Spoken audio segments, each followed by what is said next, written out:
Good morning, everyone. Good morning, Welcome to ma'am. class. How are all of you doing? Super? Great. You all slept well last night? No? No way, ma'am. No way. Why, Sriraj? Hurry, I just did the assessment. Got only 6 marks. He's saying he did the assessment, Sriraj. Oh. But you were supposed to hand it in by 11:59, right? Then after that, you could have slept peacefully. No, ma'am. I have audit is also going on in the hospital, so Oh, struck okay. up with that work both because NABH as well as ECH are also at the same time. Okay. So, so I was struck up. I'm sorry, Okay. Where do you stay, Sriraj? ma'am. Himachal Pradesh. Oh, wow. All of them are very excited. The in person students are all excited. Said, wow. Wow, that's great. I'm a South Indian basically from Tamil Nadu. Okay. Okay. So last 14 years I've been here. Nice. Nice. So I request students all if you can come down, visit this place. It's beautiful in the time of winter. Yeah. So there is one student here, Sukesh, who stayed in Himachal. So he's very excited when he heard that you are from Himachal. And Oh, Sriraj is inviting all of you to come to Himachal. All of them are super excited, Sriraj. oh, that is great because we have a college also. Sorry? We have a college also, ma'am. I take care of part of a college also. Oh, is it a Bible college? No, ma'am. This is pharmacy and nursing college. Okay, okay, nice. Thank you, ma'am. I think we should log in early and get to know some of you. Just chat with some of you. Yeah, that'd be nice. Okay, so we are still in chapter 5. It seems endless. We finish answering the questions. What are we looking at? The destroyers of personal holiness. What is the first one? Hypocrisy. Second one, worldliness. Okay. The third one is strife. We need to begin with strife. Okay. Okay. So before that, we'll pause for a word of prayer. Can I ask one of you to lead us in prayer, please? Vinay, can you lead us in prayer?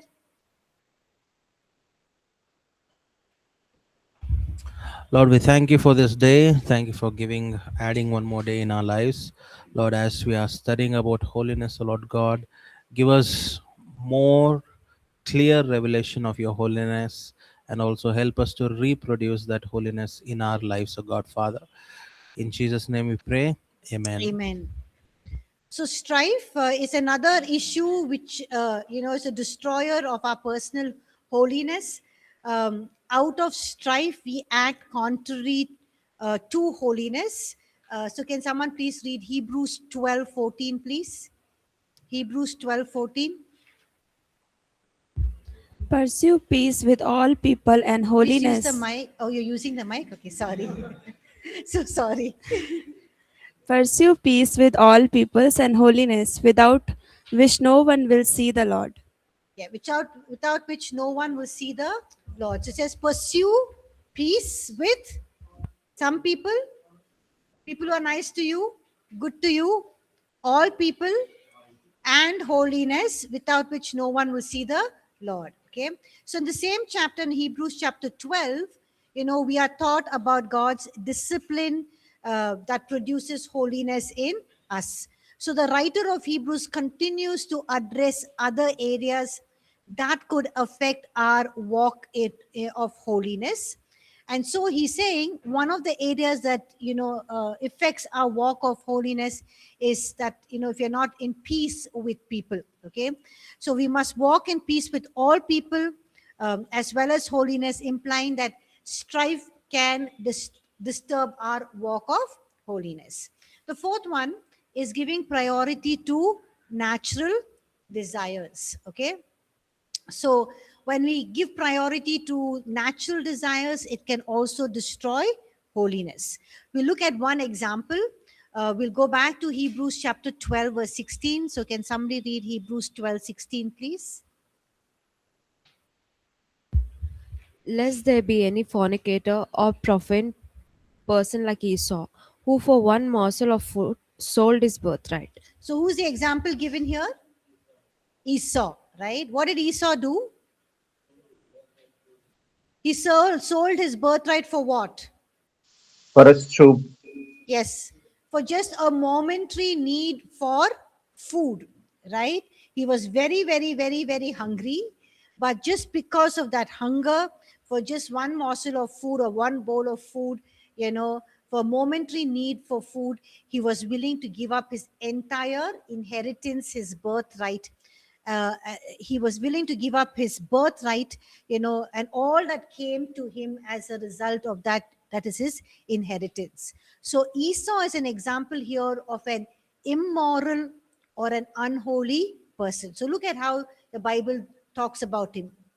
A fornicator or a profane person, somebody who's immoral and an unholy person. So we are instructed not to follow what he did. Okay. So, yes, we do have natural desires, and natural desires sometimes can overtake us. But then, God has given us all the weapons we studied last time, right? What has God given us to overcome?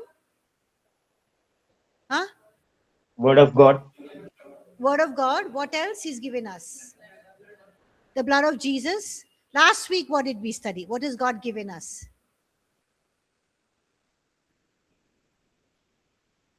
Last week, He's given us His. Yeah, that is, we are studying always. Last week, what are the things we looked at? He's given us His power. What else? Well, I'm not reading your notes. He's given us His power and His very great, precious promises and His nature. Right? Didn't we learn that last week? Some of you are seeing stars.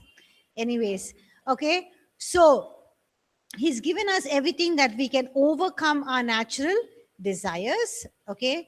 So to perfect in holiness, we let God work in us by the power of the Holy Spirit, by His word, and also Him bringing loving correction into our lives. We've already looked at these things.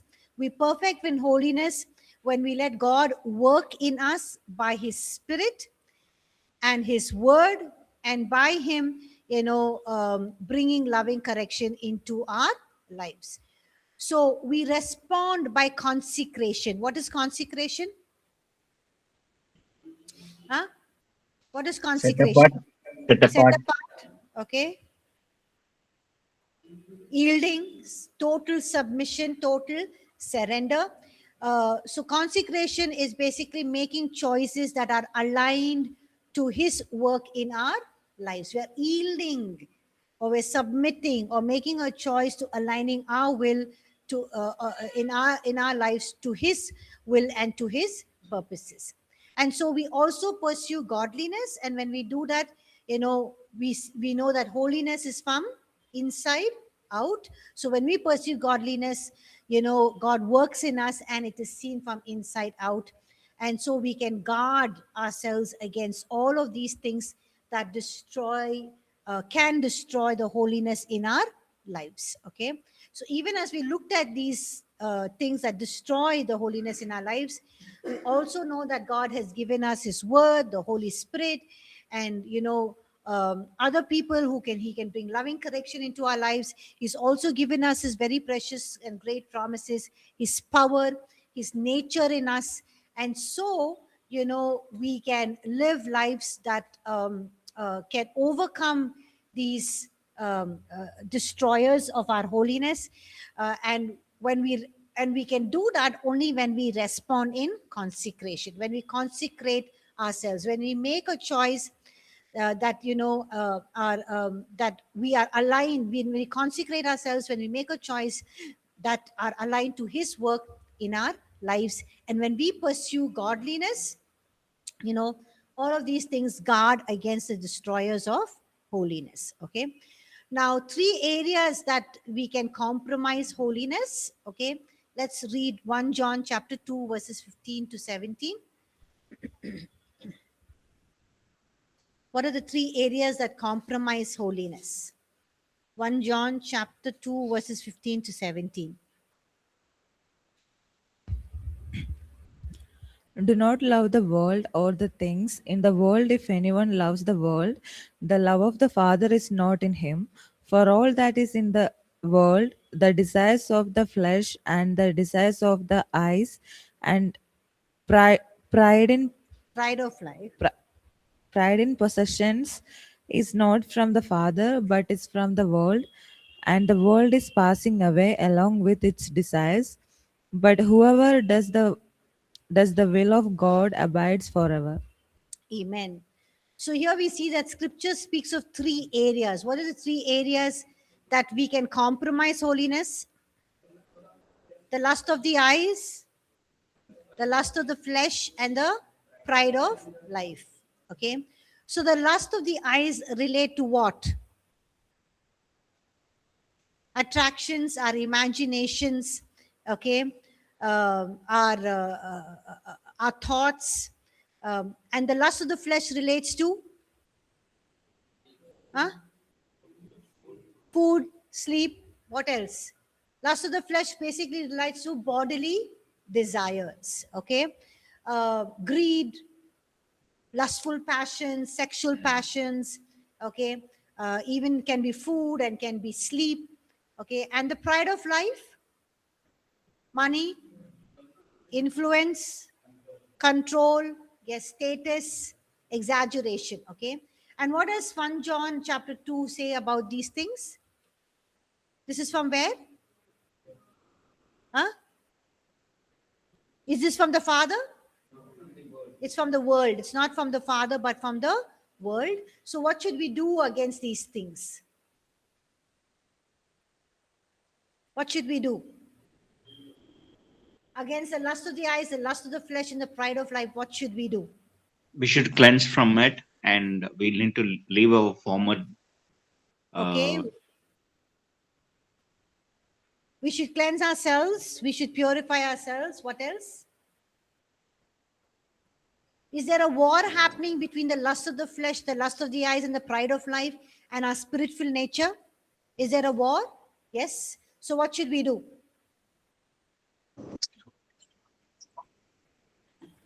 We should live a holy life.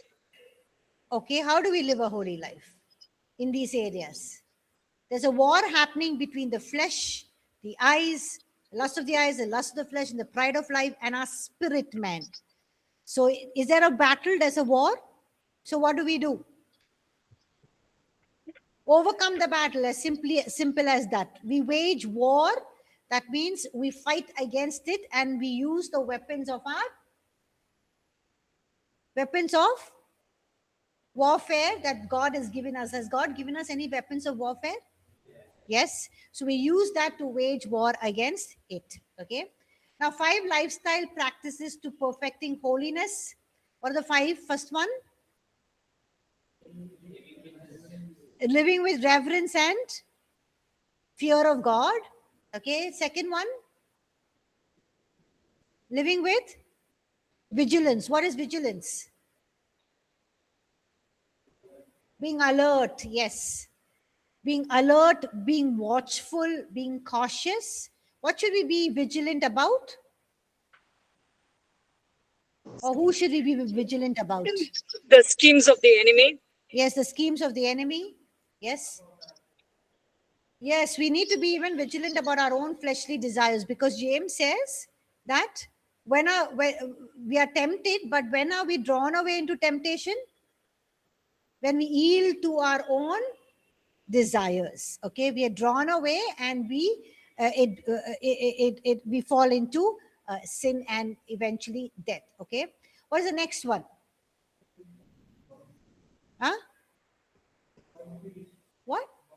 Boundaries, okay? We need to live with boundaries. We never take holiness or our spiritual life for granted, okay? The fourth one, huh? Transparency, okay? Let people see who you really are, with your spouse, with your ministry team, be the same, do not hide. And also, when we're talking about boundaries, we never trust our flesh.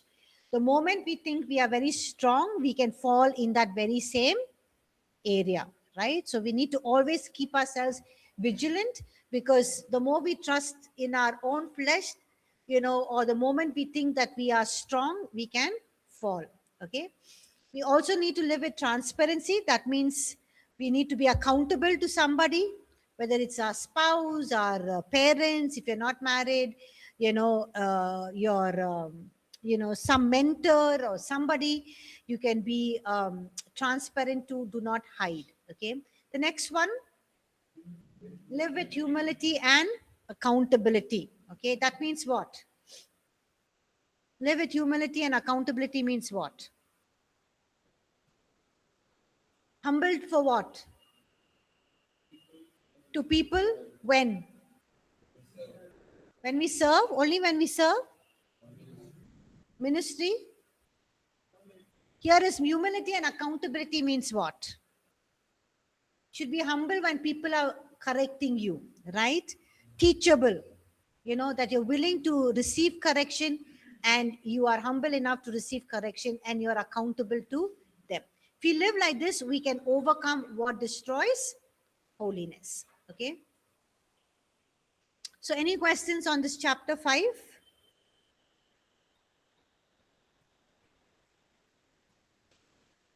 No? So far we have, in chapters 1 to 5, we have established that God is absolutely holy.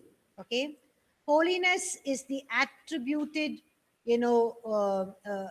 holiness is the attribute that is worshipped in the throne room of God. Why do we say that holiness is the attribute that is worshipped in the throne room of God? Why? Think and give me an answer quickly. Holiness is the attribute that is worshipped in the throne room of God in heaven. Why?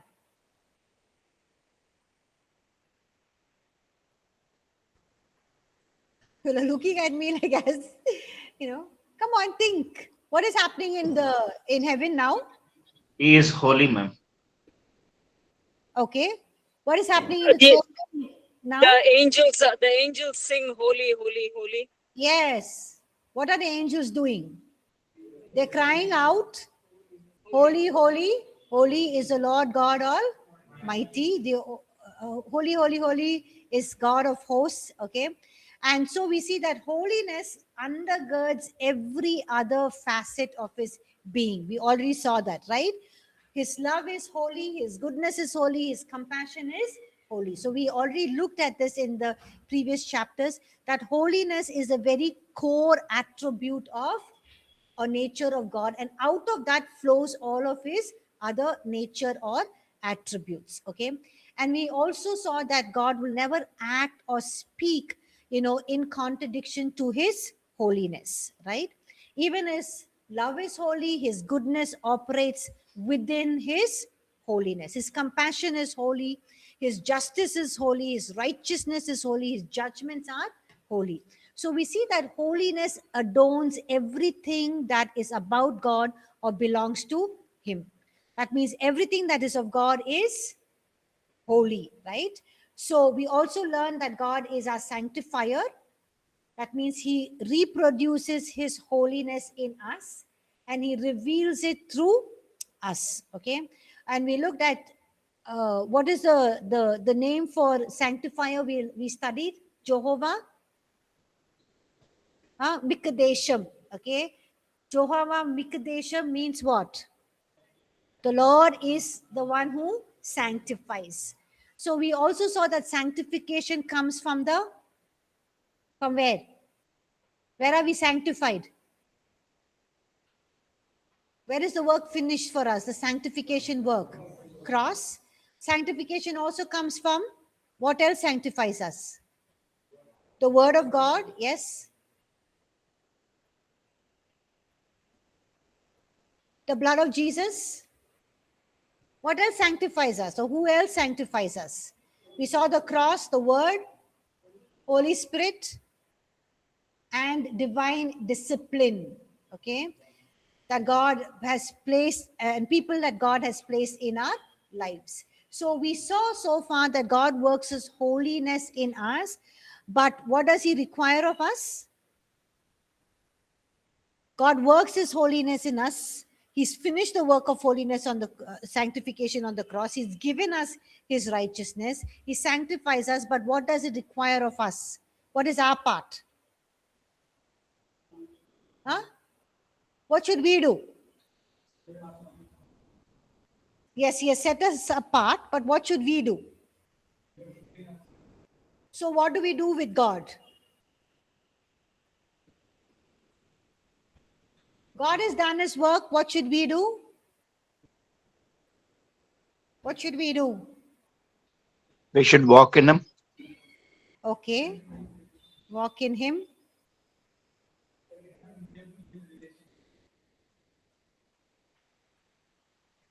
God has done His part and He requires what of us? Our Surrender. surrender, okay? He requires our cooperation, right? We need to cooperate with Him in the work of sanctification, in the work of righteousness, in the work of holiness. Yes or no? He's done it all for us, but we need to cooperate with Him. And that is when we walk with Him. We surrender to Him, we yield to Him, but we basically have to cooperate with Him. Okay. So we in this chapter 6, we're going to talk about the beauty of holiness, okay, or how God is worshipped in the beauty of His holiness. Now we see that Scripture uses various metaphors to describe God's attributes. We already looked at it. I think it was in chapter 1 or chapter 2. Okay, what is the hand of the Lord? When we see the hand of the Lord in the Bible, what does it talk about? His power or His strength. Okay, when we speak about the eyes of the Lord, what does it speak? Eyes. All knowing, He sees everything, He's omniscient. Yes. When we talk about, or the Bible talks about the ear of the Lord, ear, what does it talk about? So what is it talking about? He hears our prayer. Also, He's a God who is listening, compassionate. Okay. When we talk about the face of the Lord, what does it mean? Huh? The presence of God. Yes, it speaks of His presence. The feet of God, wherever the Bible mentions the feet of the Lord, what is it talking about? Footstool? Dwelling place. Yes, His dwelling or His dominion, where His rule, His authority is. Okay. And the mind of the Lord speaks of what? Wisdom, understanding. Okay. So just going through it again, the hand of the Lord speaks of strength and power. Eyes of the Lord speak of omniscience. The ear of the Lord is compassionate, hearing our prayer. Face of the Lord, His presence. The feet of the Lord, the dwelling or His dominion. And the mind of the Lord is His wisdom and understanding. Thank you for listening and keeping it in your mind. Okay, so the holiness of God is basically His beauty, right? We already studied that, right? The holiness of God is the beauty of God. And we said that His beauty actually attracts us to Him. When we see anything that is beautiful, or when we look at God's beautiful creation, or we look at someone is beautiful, or something that is art piece that is beautiful, it basically attracts us to that. Okay, so when we talk about God's holiness, His beauty is basically that this holiness should attract us to Him. Okay, that is what we mean when we say the the holiness of God is his beauty means that his holiness should attract us to him. And also, when we say that the holiness of God is his beauty, we're talking about that it is his glory and splendor. Okay, so the beauty of God's holiness is his glory and his splendor. Look at what Psalm 90 verses 16 and 17 says. Can somebody read that, please? Let your work appear to your servants and your glory, and let us beauty of the Lord our God be upon us, and establish the work of our hands for us. Yes, establish the work of our hands. Amen. So here the psalmist is saying, let your work appear to your servants and your glory. Now the glory, the Greek word there is not doxa, okay? That means the Greek word glory for doxa means what? What is the meaning of doxa? When we see doxa for glory, what does it mean? The manifested glory of God. Okay. So wherever we see glory in the Bible, and it's the Greek word doxa, D-O-X-A, it means it is a manifest glory of God. That means God is manifesting his glory in the sense manifesting who he is and what he does. But here, when it says, and your glory, the Hebrew word here is hadar. Hadar means what? Splendor, his excellence, his magnificence. Okay, so that means, your glory, that means your magnificence, your excellence, your splendor, is being shown to their children. And let the beauty, okay, the Hebrew word is noam, means delight, splendor, grace, beauty, and pleasantness. Okay, so that means let the delight of God, let the splendor of God, let the grace of God, let the beauty of God, let his pleasantness, of the Lord our God be upon us. And the psalmist is saying, establish the work of the hands for us. Yes, establish the work of our hands. So we find two Hebrew words here used in connection with the beauty of the Lord. When you're talking about the beauty of his holiness, there are two words. What are the two Hebrew words? Hadar and Noam. Okay, so we looked at what their meaning is. Now, while Hadar emphasizes the glory that is possessed by somebody.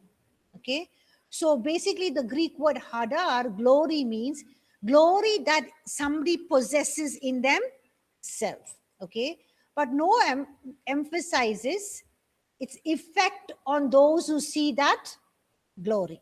Okay, so here the psalmist is saying, God, you are glorious, you have the glory. That means you possess the glory, and those who see your glory, what is the effect? They're able to see your glory. They're able to see your Noam. Okay, they're able to see that glory. So the glory bringing delight and pleasantness to the beholder. Okay, so God is someone who is glorious. He possesses glory.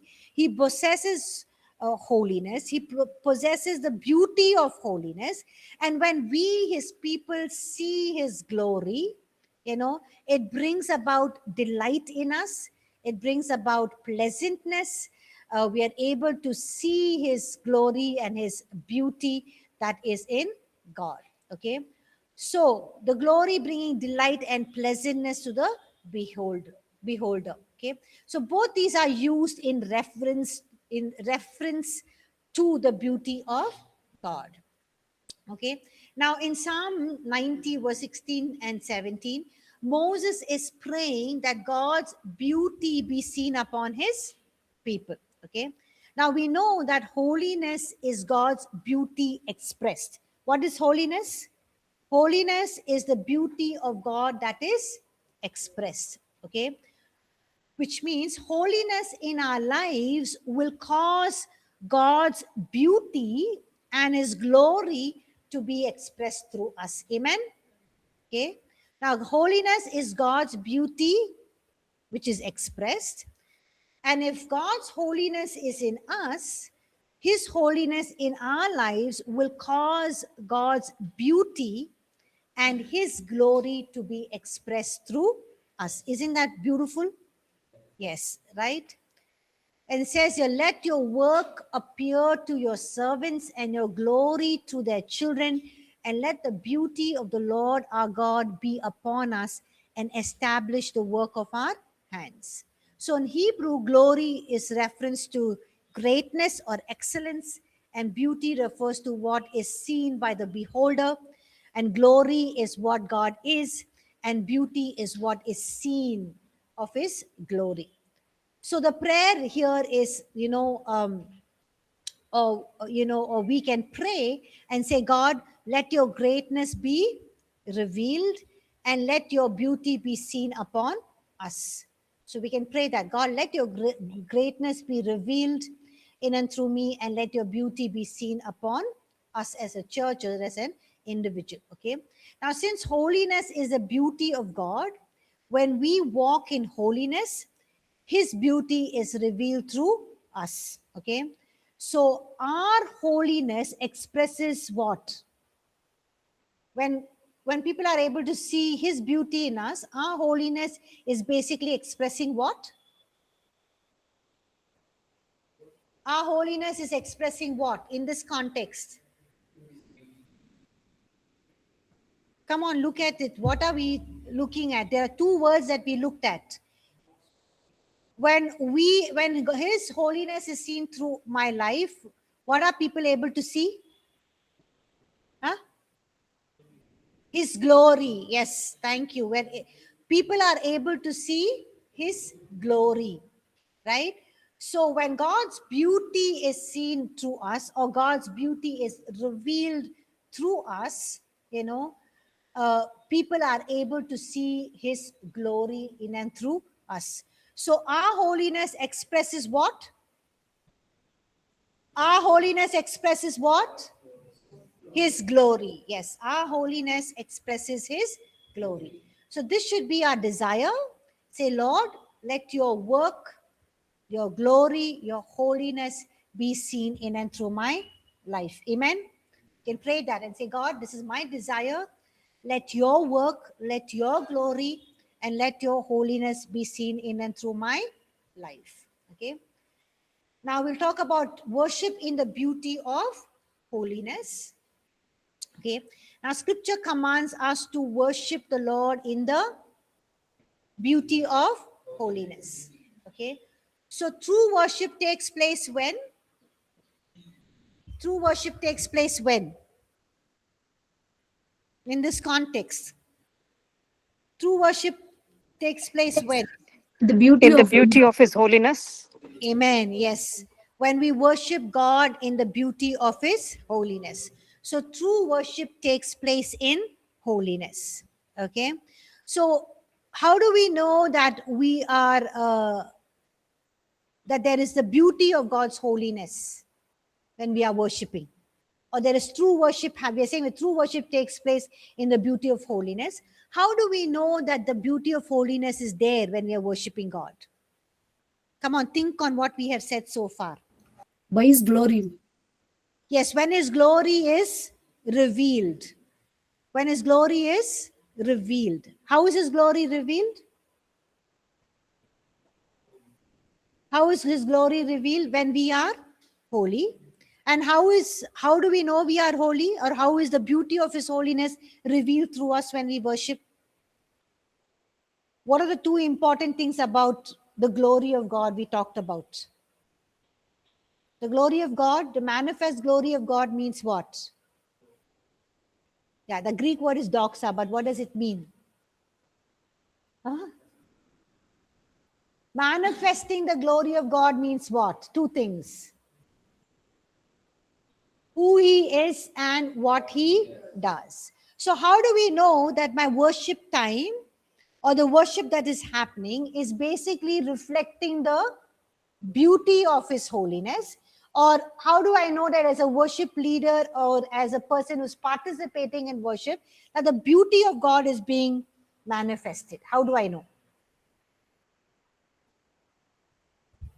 Come on, we already said it. Who he is and what he does. So how do you know who he is? How do we know that is manifesting who he is? Who he is means what? His nature. Yes, his nature. So when people are experiencing his love, his joy, his peace, what else? Kindness, goodness, deliverance, his mercy, love, joy, peace, patience, kindness, goodness, faithfulness, gentleness. So then we know that, hey, the beauty of God is here in this place, because basically people are just experiencing his love, his joy, his peace. It's just overfilling that environment. Then we know that the beauty of God, the beauty of the glory of God, or the beauty of his holiness is being manifested. Or me as a leader, the beauty of the glory of God is being manifested in and through my worship. So who he is, and what is the second part? What he does. What he does means what? Huh?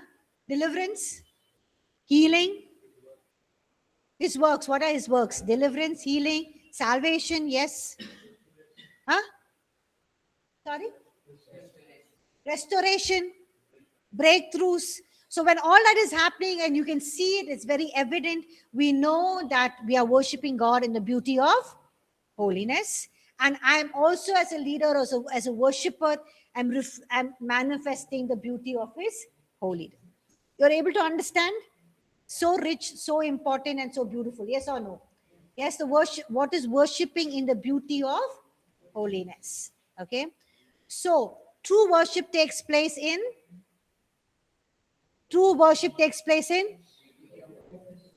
holiness. Okay. We're not speaking of holiness achieved by our effort. Okay. But holiness is God's nature imparted to us. It is who he is and what he does. That means his nature. How do we manifest his nature? Through the gifts of the fruit of the Spirit. How do we manifest what he does? Is through the gifts of the Spirit. How do we manifest his nature? The fruit of the Spirit. How do we manifest what he does? To the gifts of the Spirit. Okay. So holiness is God's nature imparted to us. So we come to God clothed in the righteousness that he has given us. So worshiping God in the beauty of holiness means worshiping him in reverence, splendor, and glory. And the worship is not centered on how I feel. It's not about how the instruments are playing, the acoustics are good, the music is heightened and all of those things. It is about basically the sense of God's glory, his presence, okay, who he is and what he does. Okay. So worship can become a flesh ruled experience, okay, where we can just do everything through the flesh, and we do not feel, when we come out, it's a great experience, but it's not a transforming experience, right? It's not a long lasting transforming experience. And we do not worship God to feel good. Sometimes people come to worship God to feel good. It is important, but it is also something that we worship God to encounter who he is and what he can do in our lives. So when we come to worship God, we should not say, God, I'm feeling so low in my spirit, man, so I just feel like worshiping you. Well, that is important, or you're not just coming for worship and saying, okay, I just want to feel pumped up or motivated or energized. Well, that is also important. But when you come for worship, you're saying, God, I'm coming to encounter your beauty of your glory and your holiness of who you are and what you do. I just want to experience all of your fullness. Okay. So we worship God because he is holy, and worship also involves reverence. It is stepping into the sacredness of who God is, his holiness, and it is the adoration of his holiness. Okay.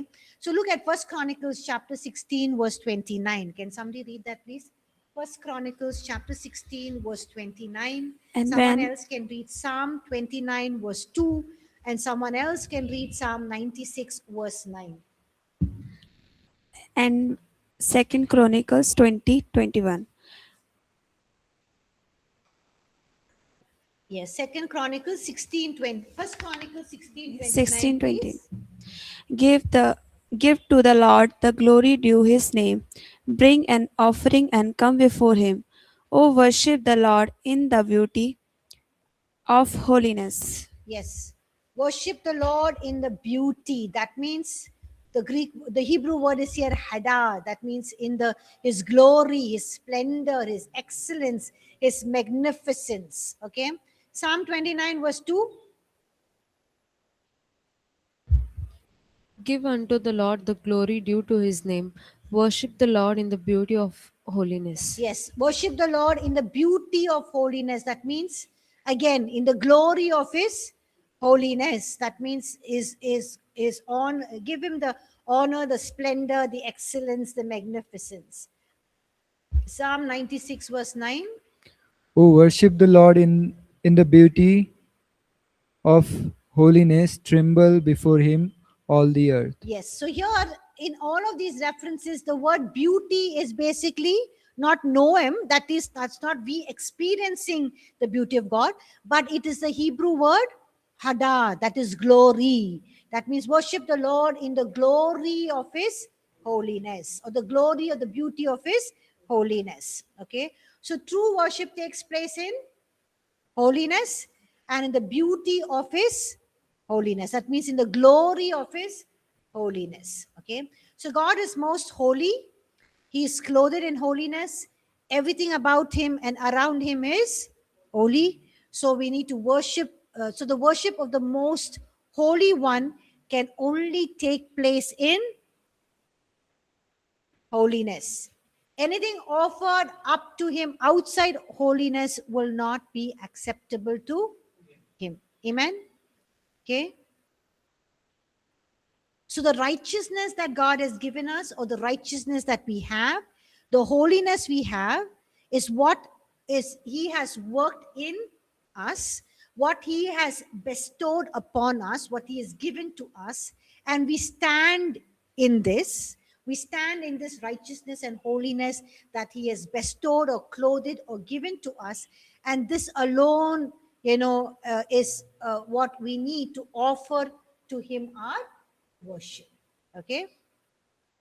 Any questions so far? Any questions?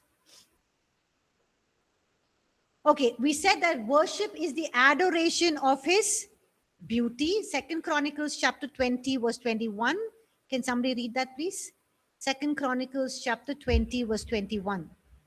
And when he had consulted with the people, he appointed those who should sing to the Lord and who should praise the beauty as they went Beauty of holiness. beauty of holiness as they went out before the army, and was saying, praise the Lord, for his mercy endures forever. Amen. So here praise is connected to what? The beauty of his holiness. So praise declares his worth and it magnifies his holiness. Okay. When were the people praising God for the beauty of his holiness? What is Second Chronicles chapter 20, the chapter talking about? It's King Jehoshaphat, right? It's going to war against the three armies. And when they're going, King Jehoshaphat in the front, he puts the worship people. Who goes when they're going to war, who leads the army? The worship people. The worship people, yes, in Second Chronicles 20. But in the general sense, when an army is going to war, who goes in the front? Who's standing right in the front? The king. The king and the strongest soldiers, okay, who are very powerful, who are well trained in warfare. They are the ones who lead because they are giving like the moral support to the rest of them. But we see here when Jehoshaphat is going to fight the three armies, who does he put in the front? All the worship leaders and the musicians and all that. They're going up in the front. And they're singing praise to the Lord for his mercy endures forever, or give thanks to the Lord for his mercy endures forever. That means they are just trusting in God so much, and God is showing them his glory by what he's doing. He fights the battle for them. Okay, so here praise is connected to the beauty of holiness, or the glory of God's holiness, and praise declares his worth. They're declaring the worth of God, who God is and what he can do, and it magnifies his holiness. Look at what the psalmist says in Psalms chapter 27 verse 4.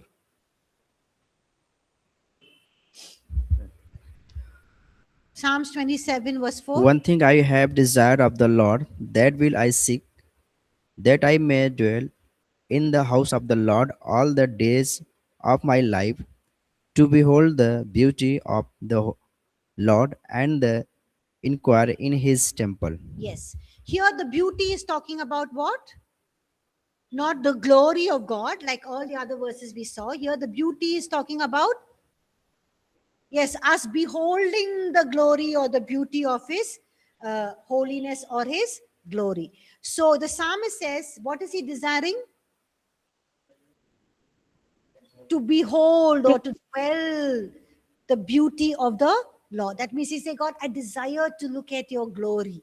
I desire to see your beauty, right? And to gaze upon the beauty of God, or to focus on his glory, or to focus on the beauty of his holiness. Okay. So here we see that worship must take place in holiness, and worship itself is an adoration of his holiness. Amen. We'll stop here. Any questions? Any questions? Any doubts?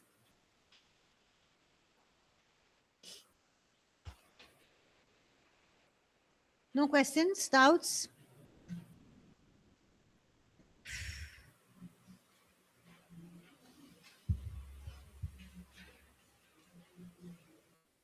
Online students? All good?